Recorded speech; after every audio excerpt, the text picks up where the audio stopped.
Olá, muito bem-vindo. Eu sou o Divino Ronaldo, comunicador do agronegócio e apresento o AgriProsa Podcast. Vamos começar? Esse episódio tem um oferecimento da Organic Brasil. Você sabia que os fertilizantes organominerais combinam nutrientes minerais com matéria orgânica, promovendo uma nutrição mais equilibrada para as plantas? Organic Brasil.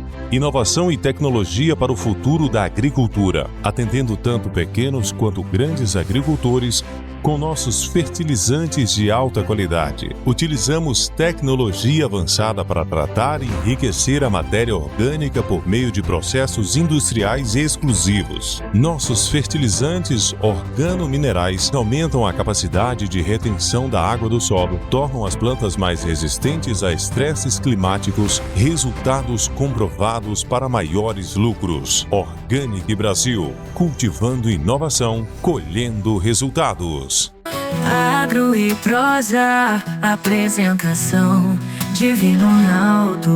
O meu entrevistado de hoje é Luciano Faria, advogado especialista em direito tributário no agronegócio, sócio do escritório João Domingos Advogados, que aliás o escritório está virando sócio aqui do podcast, né? Tanto advogado de lá, mas é que o pessoal é tão bom, tem tanta coisa para trazer para vocês, que eu faço questão de sempre buscar os melhores para estarem aqui.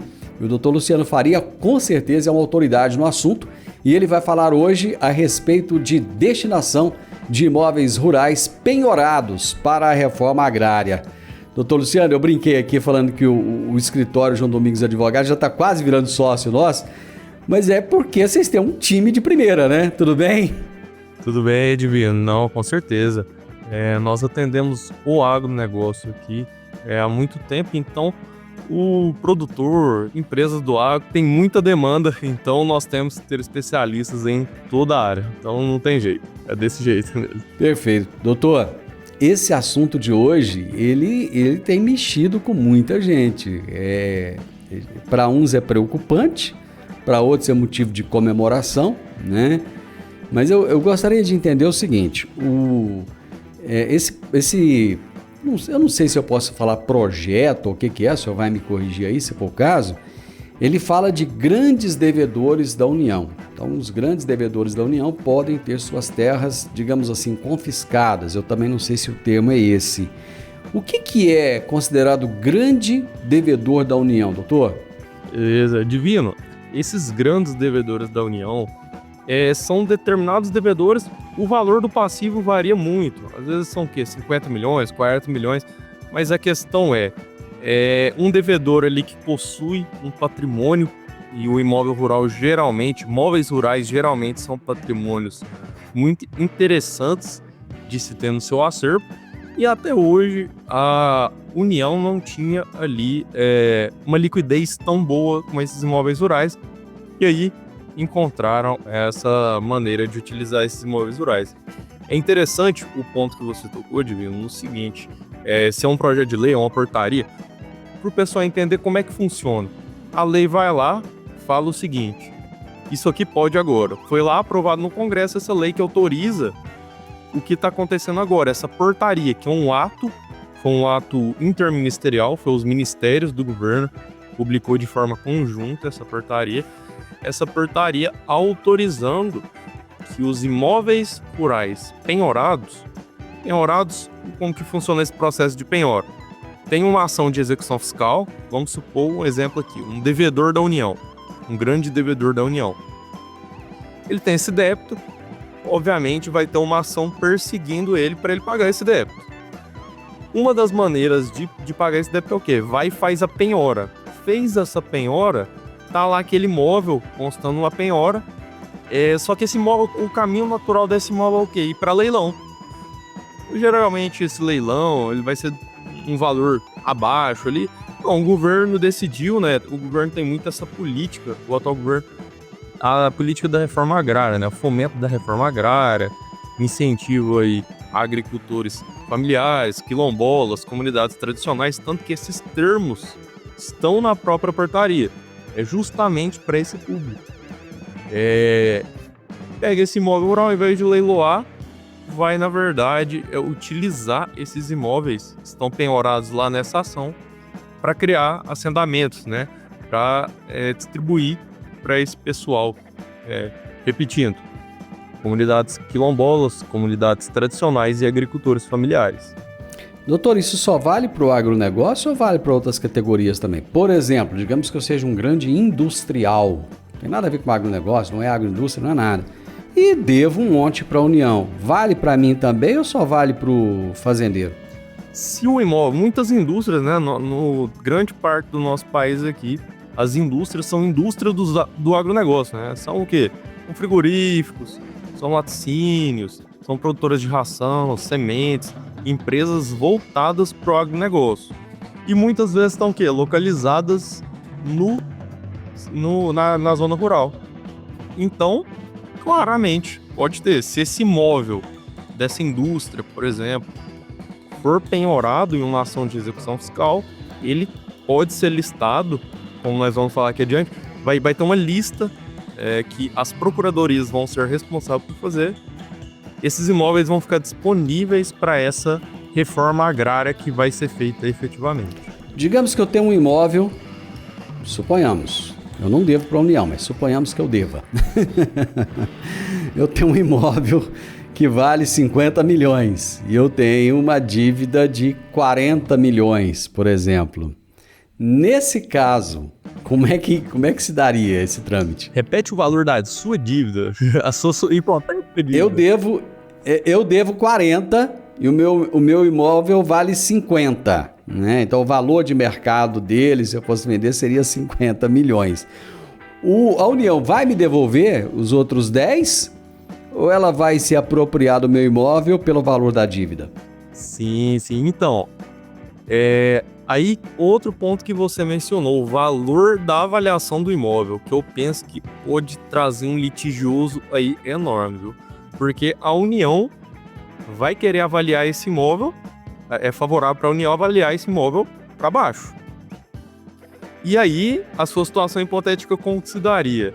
E até um ponto que na minha visão não ficou tão claro na portaria. A sua dívida aí de 40 milhões e o imóvel de 50 milhões, sobrou 10 milhões. Esses 10 milhões provavelmente vão ser devolvidos em título da dívida agrária. Então, assim, tem um prazo ainda para resolver, não vai ser o dinheiro ali. Então, provavelmente vai ser, porque quando se trata de reforma agrária, quando se trata de desapropriação, o dinheiro devolvido é através de títulos, não o dinheiro, não o Pix, ali que o produtor vai receber. Então, tem essa controvérsia também que é algo, assim, complicado ali para o devedor, né? Se esse imóvel estiver na mira dali do governo, se o INCRA entender e tiver interesse nesse imóvel, não é uma coisa boa não para quem é o devedor. Se for o contrário, o imóvel vale 40 e a minha dívida é 50, eu vou continuar devendo 10. Continua devendo essa dívida continua aumentando com juros, correção e vai. Fica sem o imóvel e ainda ganha um restante de uma dívida de presente, né? Esse imóvel aí que às vezes poderia servir para produzir e pagar essa dívida, ter um tipo de negociação, né? Não, você vai perder o imóvel e ainda sobrar essa dívida para pagar.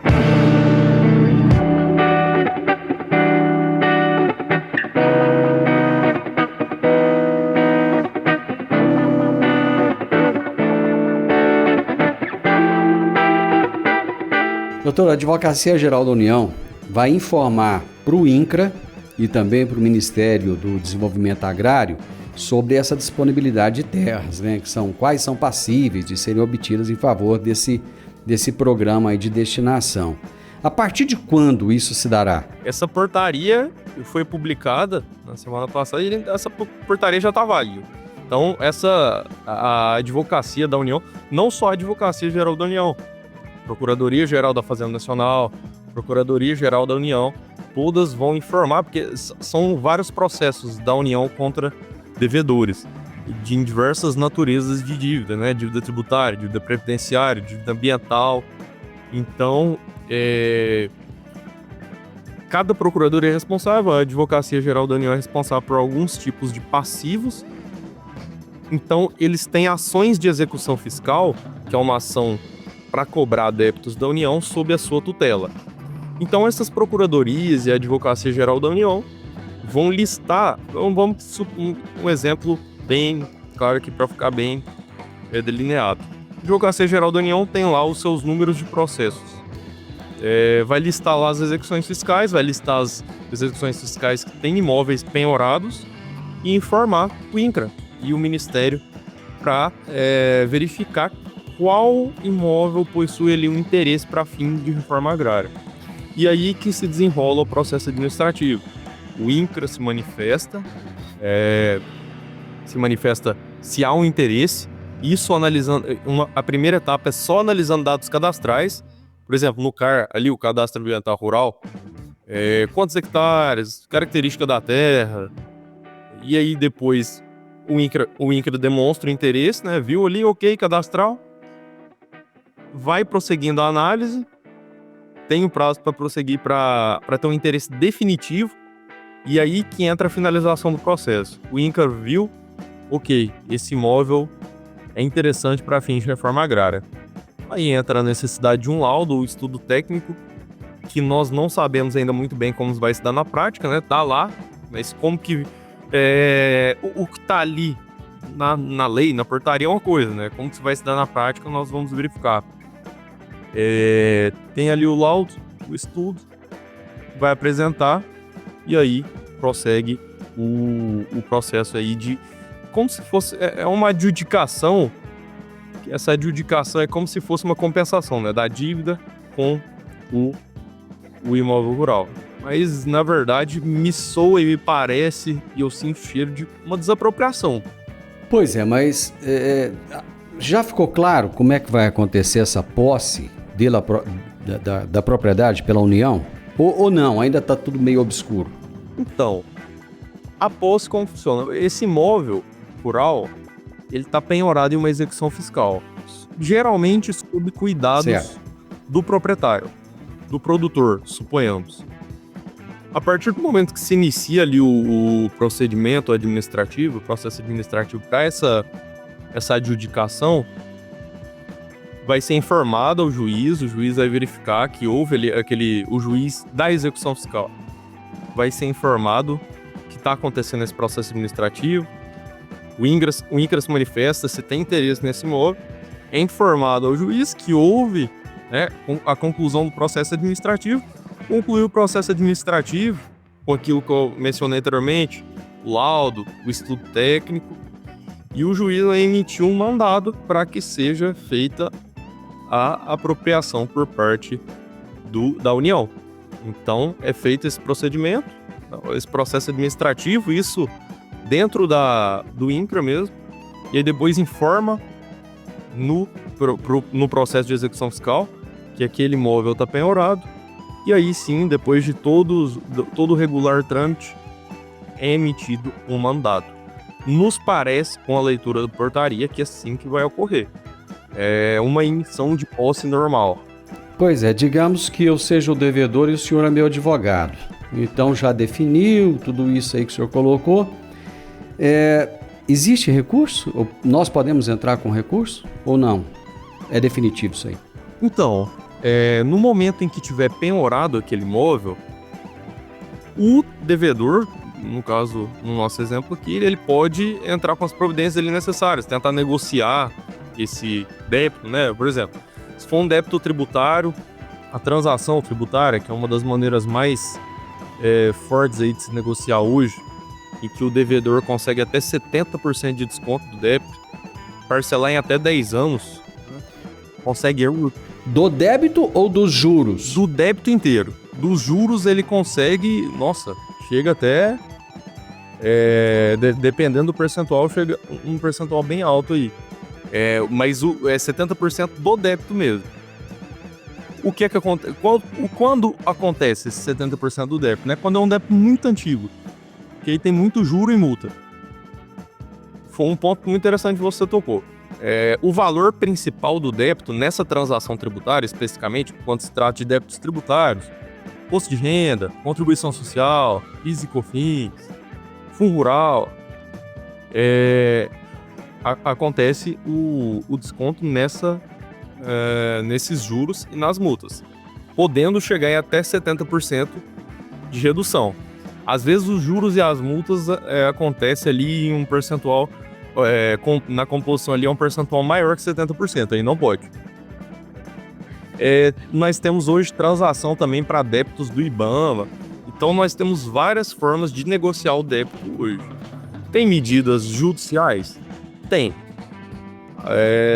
Às vezes esse débito tem alguma controvérsia contra ele, né? Há um entendimento ali de que o débito não é devido totalmente, e índices de correção, várias discussões a depender do débito. Mas, em um primeiro momento, né, em uma primeira análise, é o quê? É verificar a possibilidade de negociar e a possibilidade também de recorrer judicialmente, mas aí tem que ter um motivo. O advogado-geral da União, ele defendeu essa medida aí como sendo primordial para a pacificação no campo. Não é verdade, doutor? Não seria o contrário? Não vai trazer mais problema? Então, eu acho que a visão dele foi bastante otimista. Você falar de pacificação e, ao mesmo tempo, desapropriar, tirar o imóvel de alguém é um pouco complicado. Então, assim, uma pacificação, talvez ele está se referindo aos movimentos sem terra, né? O movimento sem terra diminuir a sua intensidade em invasões, por exemplo, porque uma pacificação não seria a palavra. É uma implantação de reforma agrária. E uma implantação de reforma agrária, na minha humilde visão, não é algo pacífico em lugar algum. Mas temos visões diversas aí, né? Talvez ele está olhando sob uma perspectiva de com esse tipo de política nós vamos parar de ter invasão. E aí você para pensar, a invasão é algo correto, algo que tem que ser pacificado ou algo que tem que ser combatido? Tipo questionamento, né? E é interessante porque o ministro Paulo Teixeira, o ministro do Desenvolvimento Agrário, ele reforçou que essa medida é um marco na reforma agrária, né? A senhora acha que é um marco ou ela só vai colocar lenha na fogueira? Então, os dois. É um marco e também lenha na fogueira. Porque isso depende muito da visão. A visão do produtor hoje. Fala de reforma agrária para o produtor. Fala, olha, sua terra está improdutiva, vou tomar sua terra. Então, assim, falar de reforma agrária... A reforma agrária é algo previsto na Constituição, mas é algo controverso até hoje. Muitas das pessoas não são a favor da reforma agrária. Você reformar, você tirar a terra de alguém para dividir essa terra. Então não é algo pacífico. Então, assim, é um marco por quê? O marco é porque é uma política de reforma agrária inovadora. Eles estão efetivando a reforma agrária. É uma política que eles estão compensando as terras, né? Utilizando ali para abater débitos com a União e distribuir. É uma forma de reforma agrária, está ocorrendo de fato. Assim, para os que são a favor e querem cumprir com a reforma agrária, de fato é um marco. Mas que isso é uma medida extremamente corajosa que pode gerar um estado de conflito muito grande, na minha visão, é bastante. Porque nós estamos tratando aqui de tirar a terra do produtor. Como que isso pode ser pacífico? É tão interessante, doutor. Por exemplo, que na minha cidade tem diversos prédios públicos, tanto do município, quanto do estado, quanto do governo federal, que estão abandonados. Não servem para nada, estão lá largados. Uns até acabando. Engraçado que ninguém destina aquilo lá pro povo que tá morando na rua. Tá cheio de morador de rua, tá cheio de gente aqui precisando de casa, cheio de gente. Mas ninguém se preocupa em fazer isso. Mas parece que tem uma preocupação com o imóvel rural acima daquilo que é o desejável, né?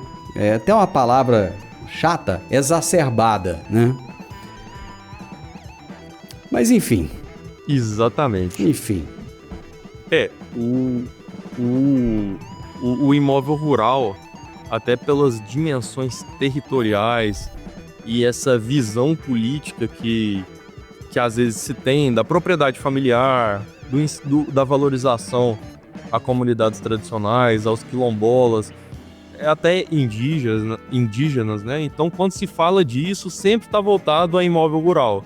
E, de fato, temos prédios públicos aí, não só na nossa cidade, em todo lugar, estão vazios. Nós temos um estado grande aí que muitas vezes sempre tem imóvel disponível.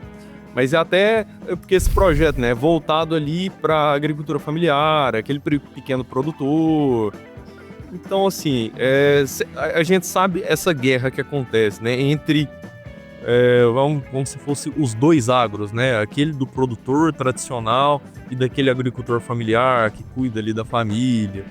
E aí nós vivemos aí em uma guerra. Então, eu queria saber onde que vem a pacificação. Exatamente.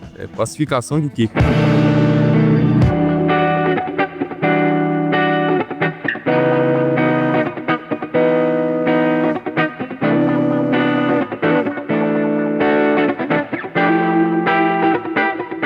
Tem um projeto de lei, doutor, que é o projeto de lei 1320/2024, que é de autoria do deputado Adilson Barroso, do PL de São Paulo, e com a relatoria do Alexandre Guimarães, do MDB do Tocantins. O senhor pode falar um pouco para a gente desse projeto de lei?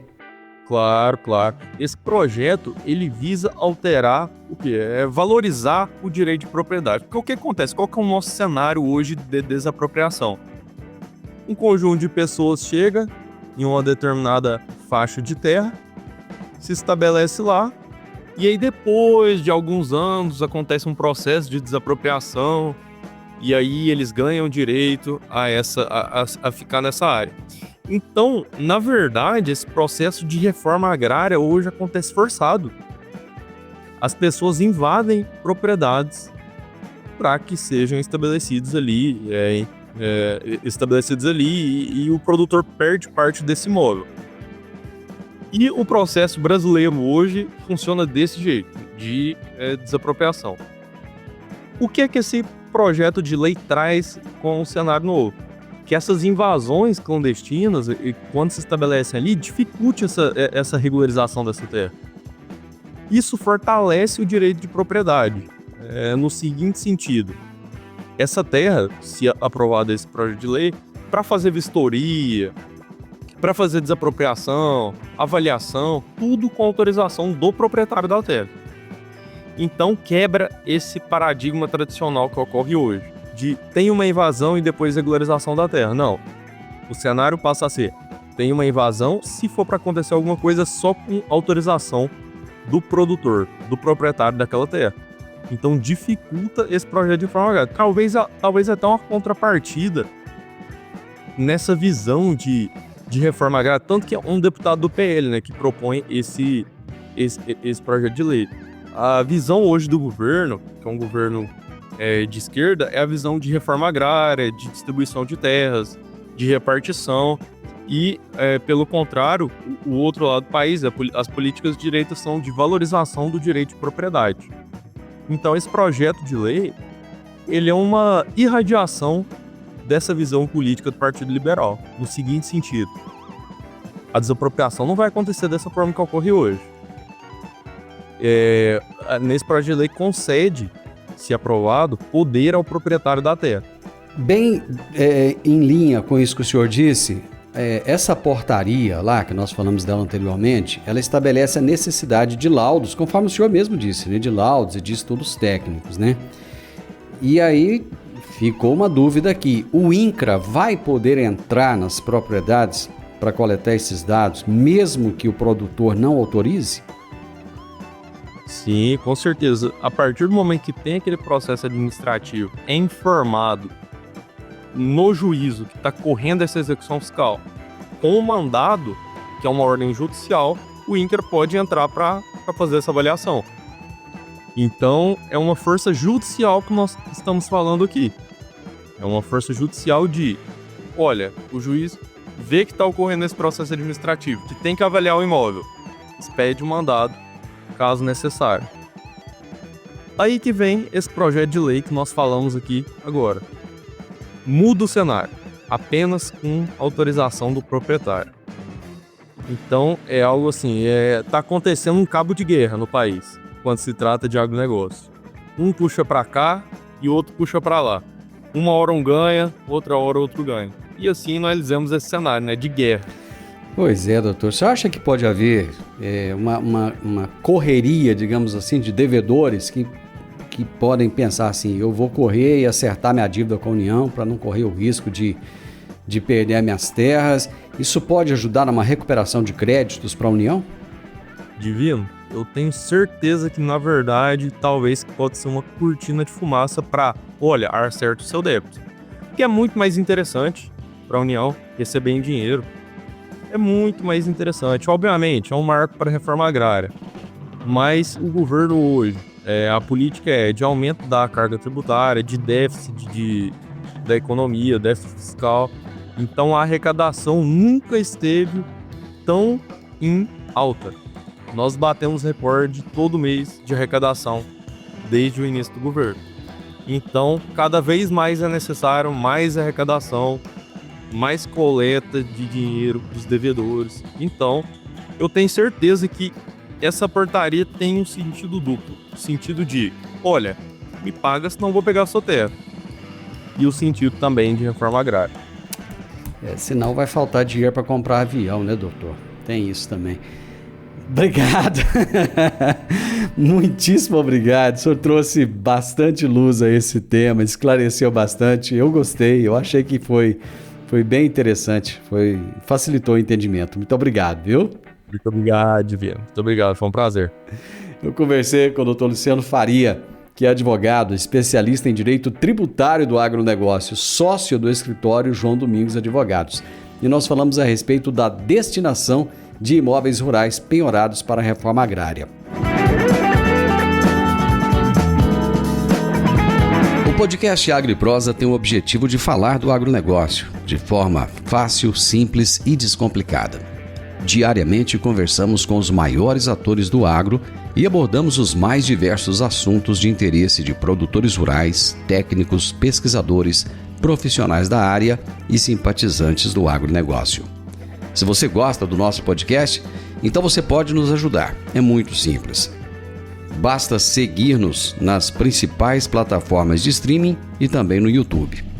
Se você deixar um gostei, compartilhar os episódios e deixar um comentário, já vai nos ajudar muito a dar relevância tanto ao podcast quanto ao canal. E o mais importante de tudo, nos siga para receber notificações de novos vídeos e episódios. Um grande abraço para você e até a nossa próxima prosa.